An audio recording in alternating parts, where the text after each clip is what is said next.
فرمایا کہ جب ستارے طلوع ہوتے ہیں تو ان کو، یہاں پر دو اصطلاحات استعمال ہوئی نا، دو لفظ استعمال ہوئے. ایک لفظ یہ استعمال ہوا اعوذ باللہ من الشیطان الرجیم فلا اقسم بالخنس، ایک یہ لفظ استعمال ہوا. الجوار الکنس یہ دوسرا لفظ استعمال ہوا. واللیل عسعس یہ تیسرا لفظ استعمال ہوا عسعس. ان تینوں کو ترتیب دے کر علامہ ابن کثیر نے ایک روایت نقل کی ہے کہ ان تینوں کو بعد مفسرین نے کہا ہے کہ جب ستارے طلوع ہو رہے ہوتے ہیں تو ان کو الخنس کہتے ہیں. جب وہ اپنے مدار میں چلتے ہیں، چل رہے ہوتے ہیں، حرکت میں ہوتے ہیں، تو اس وقت ان کو جوار کہتے ہیں. اور جب وہ چھپ جاتے ہیں تو اس وقت ان کو کنس کہتے ہیں. یہ اس کی بہترین تعبیر ہے. یعنی اب دیکھیں نا، ایک چیز کا سٹارٹ ہے، پھر اس کی ستاروں کی اپنی موومنٹ ہے، پھر موومنٹ کے بعد ان کی اینڈنگ ہے. جس طرح میں نے بتایا کہ سورج چڑھتا ہے، پھر وہ پورا دن چڑھا رہتا ہے، پھر جب مغرب کے بعد وہ غروب ہونے لگتا ہے اس کی اینڈنگ ہو گئی. ٹھیک ہے، آغاز ہوا، اینڈنگ ہوئی، اور درمیان میں اس کی پوری ورکنگ تھی، وہ اپنے خاص طے شدہ مدار میں حرکت کرتا رہا. ایسا ہی ہوا نا، یہی بات یہاں پر کی گئی. باقی ستارے بھی رات کو طلوع ہوئے، ساری رات طلوع رہے، جیسے ہی سورج صبح نکلا وہ ستارے غائب ہو گئے. تو یہ ان تین آیات میں اس پورے کے پورے مفہوم کو بیان کر دیا گیا کہ اللہ، اور اللہ نے قسم اٹھائی اس کی. دیکھیے نا، اس دنیا کا قیام کس چیز سے ہے؟ دن اور رات سے ہے. ہم جو عمل کرتے ہیں، جس کی ہم نے جواب دینا ہے قیامت کے دن، جس کا یہاں ذکر ہو رہا ہے، وہ ہم نے کب جواب دینا ہے؟ قیامت کے دن جواب دینا ہے نا. وہ سارے اعمال اچھے یا برے ہم نے کب کیے؟ یا دن میں کیے یا رات میں کیے. ایسا ہی ہے نا، یا دن میں کیے یا رات میں کیے، اس کے علاوہ تو نہیں کیے. شام بھی اسی میں ہے، صبح کا آغاز بھی اسی میں ہے، رات کا آغاز بھی اسی میں ہے. تو یہ ایک پورا نظام، جو کائنات جو اللہ نے دن اور رات کے اندر لپیٹ کے رکھا ہوا ہے، وہ جس چیز سے چل رہا ہے اس چیز کی قسم اٹھائی. اور یہ کیا خوبصورت قسم. فلا اقسم بالخنس، یعنی اس وقت تاروں کی قسم جب وہ طلوع ہو رہی ہیں، خنس الجوار الکنس، اور اس وقت کی قسم جب وہ اپنے مدار میں محو گردش ہیں اور اپنا ورکنگ کر رہی ہیں، اور جو ذمہ داری ان کی اللہ تعالیٰ نے لگائی ہے وہ ان ذمہ داریوں پر کام کر رہے ہیں. اور پھر واللیل اذا عسعس، اور پھر اس وقت کی قسم جب رات شروع ہوتی ہے اور وہ ستارے اپنی ورکنگ کلوز کر رہے ہوتے ہیں، سورج اپنی ورکنگ کلوز کر رہا ہوتا ہے اور رات کا آغاز ہو رہا ہوتا ہے. والصبح اذا تنفس، رات جب رخصت ہونے لگتی ہے تو کیا رات کا اختصار اور رات کا اختتام جو ہے وہ آغاز کس چیز کا بنتا ہے؟ صبح کا. تو اللہ نے فرمایا والصبح اذا تنفس، تنفس کا مطلب ہوتا ہے سانس لینا. اور صبح کی قسم جب وہ سانس لیتی ہے، یعنی دیکھیں صبح بھی سانس لیتی ہے، شام بھی سانس لیتی ہے، دن بھی سانس لیتا ہے، رات بھی سانس لیتی ہے. چونکہ سانس لینے سے حیات ہے. ہم جب تک سانس لیتے ہیں تب تک زندہ ہے نا، اور جب سانس بند ہوگی کیا ہوگا؟ مر جائیں گے. تو جب تک سانس چل رہی ہے تب تک یہ چل رہی ہے. اس لیے یہاں صبح کے حوالے سے اللہ تعالیٰ نے فرمایا کہ صبح کی قسم جب وہ سانس لیتی ہے. حضرت عبداللہ ابن عباس فرماتے ہیں کہ اس کا معنی یہ ہے کہ رات ختم ہو جائے اور صبح چڑھ جائے، اور اسی قول کو اس حوالے سے پسند کیے گئے. اور والصبح اذا تنفس کے حوالے سے فرمایا کہ اللہ تعالیٰ نے رات اور اس کی تاریکی کے چھا جانے اور فجر اور اس کی روشنی کے پھیلنے کی قسم اٹھائی. یعنی یہ وہ وقت ہے کہ جب فجر کی روشنی پھیل رہی ہوتی ہے، ابھی نہ پوری طرح دن ہے، رات جا چکی ہے، اس وقت کی اللہ رب العزت نے قسم اٹھائی ہے. کچھ روایات میں صبح کی سانس لینے کے حوالے سے فرمایا کہ سانس سے مراد یہ ہے کہ جب صبح سانس لیتی ہے، یعنی جب صبح طلوع ہوتی ہے، جب صبح طلوع ہوتی ہے، روشن ہوتی ہے اور ہم اس کو دیکھتے ہیں. یہ پیارے بچوں وہ منظر تھا، یہ وہ قسمیں تھیں جو اللہ رب العزت نے کھائیں، 4 عظیم الشان قسمیں. اور ان قسموں کو کھانے سے اور اس سب سے مقصود کیا تھا؟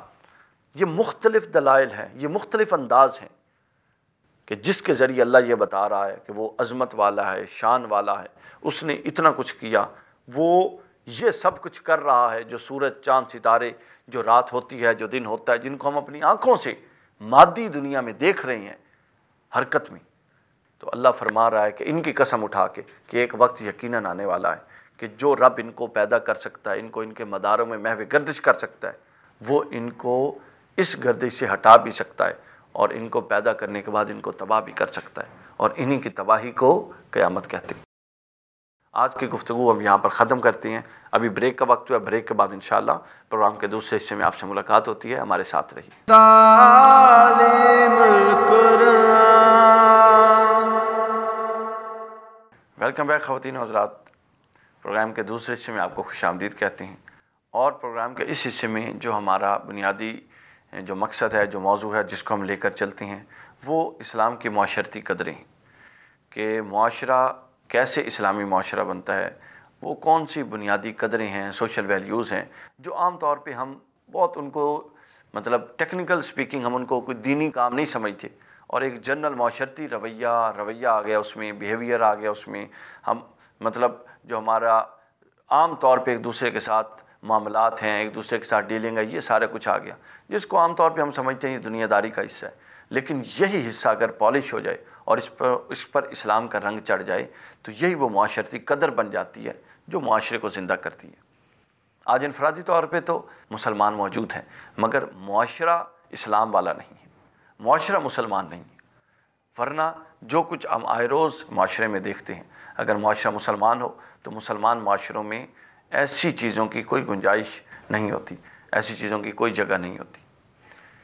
اس لیے ہم اپنی آنے والی نسل کو، بچوں کو ابھی سے، اپنے سامعین ناظرین کو ابھی سے ان باتوں پر اصرار کر رہے ہیں، اور ہر روز ایک نئی کسی ایسی جہت پر بات کرتے ہیں تاکہ، اور ہماری کوشش یہ ہے کہ وہ چیز ہم اپنی زندگی میں اپنائیں۔ آج ہم اس حوالے سے جو بات کریں گے وہ ہے جو اچھی قدریں ہیں اسلام کی، اس پر ثابت قدمی، استقامت کیا ہے، استقامت کے ساتھ کرتے رہنا۔ ہمارے ہاں کچھ چیزیں غلط تصور ہے، مسکنسیپشن ہے، ان کا ازالہ کرنا ضروری ہے۔ ہم یہ سمجھ چکے ہیں یا یہ سمجھتے ہیں اپنے تئیں کہ نیکی یہ ہے کہ بہت زیادہ مشقتیں اٹھا کے، بہت زیادہ مطلب محنتیں کر کے ہی جو کام صرف کیا جاتا ہے وہی نیکی ہے، اور جو کام ذرا آسانی سے، سہولت سے کیا جائے وہ نیکی نہیں ہے۔ یہ کوئی تصور نہیں ہے، یہ غلط تصور ہے۔ اسلام تو آسانی کا دین ہے، اس میں کوئی سختی اس طرح کا کوئی معاملہ نہیں پایا جاتا۔ حضرت سید عائشہ صدیقہ رضی اللہ تعالیٰ عنہ، آپ سے ایک حدیث مروی ہے، وہ میں آپ کو سناتا ہوں، اور خاص طور پہ جو ہمارے بچے ہیں۔ حضرت عائشہ صدیقہ رضی اللہ تعالیٰ عنہ سے مروی ہے ایک حدیث جس کا مفہوم یہ ہے کہ اللہ کے ہاں سب سے زیادہ اللہ کی رضا حاصل کرنے والا عمل وہ ہے جو چاہے اپنے والیوم میں، اپنی اس حیثیت میں ظاہراً بالکل چھوٹا لگے، لیکن اس کو مستقل کیا جائے، استقامت کے ساتھ کیا جائے، مداومت کے ساتھ کیا جائے، ہمیشگی کے ساتھ کیا جائے، اس کے اندر انقطاع نہ ہو۔ یہ نہیں کہ کبھی تو اتنے نیک بن گئے کہ ساری رات جاگتے رہے، مصلی پہ کھڑے رہے، اور کبھی فجر اور عشاء کی جو فرض نمازیں ہیں وہ بھی چھوڑ دیں، ایسا نہیں، بلکہ ایک پورے نظم کے ساتھ، ایک ڈسپلن کے ساتھ اپنی شخصیت کو عبادات کے رنگ میں ڈالا جائے۔ ابتداً فرائض کی پابندی، جو فرض ہے، جو لازمی ہے، ان کا عادی بنایا جائے، اور اس طور پہ کہ اس میں کوئی انقطاع نہ ہو۔ یوں استقامت کے ساتھ، یہی استقامت ہے جس پر آج ہم بات کر رہے ہیں۔ حضور صلی اللہ علیہ وسلم نے فرمایا، قل آمنت باللہ ثم استقم، فرما دیجئے کہ میں اللہ پر ایمان لایا، کہہ دے اللہ پر ایمان لایا، اور پھر اس پر ڈٹ جا۔ اس پر ڈٹنا کیا ہے؟ استقامت کیا ہے؟ وہ ثم استقم کیا ہے؟ وہ یہ ہے کہ جو اچھا عمل شروع کیا جائے وہ وقتی نہ ہو۔ کچھ اعمال ایسے ہیں جو اللہ نے فرض کر دیے، مثلا نمازیں ہیں، روزہ ہے، ٹھیک ہے، اس کے بعد جو صدقات واجبہ ہیں، وہ ساری چیزیں جو اللہ نے فرض کر دیں۔ کچھ حقوق ہیں جو اللہ نے فرض کی، یہ سب عبادات میں سے، عبادات کی قسمیں ہیں۔ وعدے کی پاسداری ہے، جھوٹ نہ بولنا ہے، غیبت چغلی نہ کرنا ہے، دھوکہ نہ دینا، یہ سب ہم پر فرض ہیں، یہ ساری کی ساری چیزیں۔ اب استقامت یہ ہے کہ ان میں سے ہر چیز پر مستقلاً عمل کیا جائے۔ ہمارے یہاں یہ ہوتا ہے فیزز ہیں کہ کچھ وقت ہم نیک ہوتے ہیں تو پورے کے پورے نیک ہوئے ہوتے ہیں، ہر چیز پر پورا عمل، اور جب ہم اس حصار سے نکلتے ہیں تو ہم پھر ہر چیز کو جانے دیتے ہیں۔ نمازیں بھی جا رہی ہیں، جھوٹ بھی بولا جا رہا ہے، برائی بھی کی جا رہی ہے، ٹھیک ہے، بے شرمی کے کام بھی، جو مرضی ہم پھر کرتے پھریں۔ تو ایسا نہیں ہونا چاہیے۔ یہ استقامت یہ ہے کہ جو کام شروع کیا جائے اس پر پھر ڈٹ جائیں، اور استقامت ہماری شخصیت کے ساتھ اس کا گہرا لنک ہے۔ انسان کی جو شخصیت ہے، جو اس کی فطری ساخت ہے، جس پر اللہ نے انسان کو تخلیق فرمایا، کوئی بھی نیکی بہت جلدی انسان کی شخصیت پر اثر انداز نہیں ہوتی، 1 دن 2 دن 4 دن کرنے سے اثر انداز نہیں ہوتی، بلکہ ہماری جو شخصیت ہے، فارمیشن ہے، اسٹرکچرل فارمیشن ہے، ٹھیک ہے نا، وہ تقاضا یہ کرتی ہے کہ کوئی بھی کام وہ اچھا ہو یا برا، اس کو کچھ وقت تک کنٹینیوس کیا جائے، اس سے اس کے اثرات شخصیت پر، فطرت پر، طبیعت پر، مزاج پر وارد ہونا شروع ہو جاتے ہیں، اور پھر نتیجتاً کیا ہوتا ہے کہ انسان کی طبیعت اور فطرت صالحیت کی طرف چل پڑتی ہے۔ یہی عمل گناہ کا بھی ہے کہ جب ہم مستقل گناہ کے اندر چلے جاتے ہیں، مستقل گناہ کرتے رہتے ہیں، ٹھیک ہے، تو ہماری طبیعت اس سے مانوس ہوتی رہتی ہے۔ اس کو ایک حدیث میں ایک عورت داز میں بھی بیان کیا گیا کہ جب کوئی انسان گناہ کرتا ہے تو اس کے دل پر ایک نقطہ، سیاہ نقطہ لگ جاتا ہے، پھر جب وہ دوسرا کرتا ہے تو دوسرا سیاہ نقطہ، تیسرا کرتا ہے تو تیسرا سیاہ نقطہ، یوں کئی سیاہ نقطے اس کے دل پر لگتے رہتے ہیں، مستقل لگتے رہتے ہیں۔ اگر وہ توبہ نہ کرے، اس دوران توبہ کرے تو پھر سب دھل جاتا ہے، پھر صاف شفاف ہو جاتا ہے۔ اگر وہ اس دوران توبہ نہ کرے اور اسی غفلت کی زندگی میں چلتا رہے تو پورا کا پورا دل سیاہ ہو جاتا ہے، اور جب دل سیاہ ہو جاتا ہے پھر انسان کیا ہے کہ وہ برائیوں سے، گناہوں سے ایسا لت پت اور ایسا مانوس ہو جاتا ہے کہ پھر وہ ہدایت کی طرف اور نیکی تقویٰ کی طرف نہیں آتا۔ تو اصل یہ ہے کہ استقامت کے ساتھ ہر لمحہ اپنی فکر کی جائے، توبہ میں بھی استقامت ہو، اور بلکہ استقامت تو توبہ کا ایک حصہ ہے کہ جب ہم کسی چیز سے توبہ کریں، کسی برے غلط کام سے ارادہ کر لیں کہ ہم یہ کام نہیں کریں گے، تو پھر اس کو نہ کرنا، اس کے دوبارہ نہ کرنے پر ڈٹے رہنا اسی توبہ اور عزم کا حصہ ہے جو ہم پہلے کر چکے ہیں۔ استقامت توبہ کا بنیادی حصہ ہے، اور استقامت ہی توبہ کو صحیح معنوں میں مقبول کرتی ہے اللہ کی بارگاہ۔ ہم نے اب یہ کرنا ہے کہ جو اچھا کام کریں اس کو استقامت کے ساتھ کریں، مستقل کریں۔ اچھے کام کو استقامت کے ساتھ ہمیشہ کرنے کے لیے طبیعت پر بڑا بعض اوقات بوجھ بنتا ہے، لیکن طبیعت کے بوجھ کو نہ دیکھیں، وہ نفس کا اور شیطان کا وسوسہ ہوتا ہے، اس سے گزر جائیں، اور وہ جو تکلیف جسم کو برداشت کرنی پڑ رہی ہے اس تکلیف کو اس سے گزر جائیں، برداشت کریں۔ امام غزالی ایک مثال پیش کرتے ہیں، آپ فرماتے ہیں کہ نیکی کا رستہ اور برائی کا رستہ ایسے ہے کہ جیسے پہاڑ پر چڑھنا اور پہاڑ سے اترنا۔ نیکی ایسے ہے کہ جیسے پہاڑ پہ چڑھنا، جب آپ بلندی پہ چڑھیں تو ہر اگلا قدم پچھلے قدم کی نسبت زیادہ قوت کے ساتھ اٹھانا پڑتا ہے، یعنی ایک دفعہ بھی آپ لوز ہوئے تو آپ پیچھے گر جائیں گے۔ یہ نیکی کا رستہ ہے۔ نیکی میں خود سے نہیں ہوتا، بلکہ اس میں سٹرگل چاہیے، اس میں کمٹمنٹ چاہیے، اس میں سیکریفائس کرنا پڑتا ہے کچھ چیزیں، کیونکہ ہر اگلا قدم جب آپ اونچی جگہ پہ پہاڑ پہ چڑھتے ہیں تو آپ کو زیادہ احتیاط کے ساتھ اٹھانا ہوتا ہے، پچھلا سلپ نہ ہو جائے، زیادہ قوت کے ساتھ اٹھانا ہوتا ہے، زیادہ ڈٹرمنیشن کے ساتھ اٹھانا ہوتا ہے۔ اور جب آپ واپس اترتے ہیں، برائیوں کا رستہ ایسے ہے کہ جیسے پہاڑ سے اترنا، کہ آپ نے صرف ایک قدم اٹھانا ہے، اگلے 10 قدم وہ خود اٹھوائے گی۔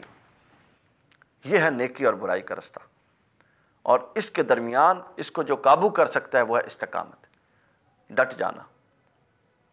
یہی وہ اللہ نے فرمایا، حضور صلی اللہ علیہ وسلم نے فرمایا، حضرت سفیان بن عبداللہ سقفی نے حضور صلی اللہ علیہ وسلم سے گزارش کی کہ یا رسول اللہ مجھے ایک ایسی نصیحت کر دیں کہ اس کے بعد مجھے کسی سے پوچھنے کی ضرورت نہ پڑے۔ تو آپ نے فرمایا کہ جب تو کہہ دے کل آمنت باللہ ثم استقم، جب تو نے کہہ دیا کہ اللہ پر ایمان لے آیا، پھر اس پر ڈٹ جا، ثابت قدم رہ، کہ اب جو اللہ پر ایمان لایا اور اس ایمان لانے کے جو تقاضے ہیں ان تقاضوں پر ڈٹ جا۔ اللہ کہتا ہے نماز پر، اس پر ڈٹ جا کے پڑھوں گا۔ اللہ کہتا ہے کہ ہمیشہ سچ بول، اس پر ڈٹ جا کے سچ بولوں گا۔ اللہ کا حکم ہے کہ سب سے خیر خواہی کرو، اس پر ڈٹ جاؤ۔ اللہ کا حکم ہے کہ اللہ کی اطاعت اور اس کے رسول کی اطاعت کی جائے، اس پر ڈٹ جائیں کہ کبھی مخالفت نہیں ہوگی۔ یہ وہ تقاضے ہیں، اگر ان تقاضوں کو ہم اپنی شخصیت کا مستقل حصہ بنا لیں تو پھر ہماری شخصیت کے اندر صحیح معنوں میں اسلام راسخ ہوگا، اور ایک مسلمان سے جو رویہ اسلام طلب کرتا ہے، جو اسلام کا مطلوبہ رویہ ہے، جو ریکوائرڈ ایٹیٹیوڈ ہے فرام اے مسلم، وہ استقامت والے انسان سے ہی صادر ہو سکتا ہے۔ یہاں ہمارے پروگرام کا وقت ختم ہوا۔ ہم اس دعا کے ساتھ آپ سے اجازت لیتے ہیں کہ اللہ تعالیٰ ہمیں بھی استقامت عطا فرمائے خیر و نیکی کے کاموں کو، اور آپ کو بھی استقامت عطا فرمائے، اور یہ استقامت کا درس اپنی اگلی آنے والی نسلوں کو دیں۔ اپنے بچوں کو ہم بھی یہ سمجھا رہے ہیں اور آپ بھی یہ سمجھائیں کہ اچھا کام اس وقت شخصیت پر اثر کرتا ہے جب وہ ہمیشہ کیا جائے، اور اللہ کی بارگاہ میں وہ اچھا کام زیادہ مقبول اور زیادہ اہمیت رکھتا ہے جو ہمیشہ کیا جائے۔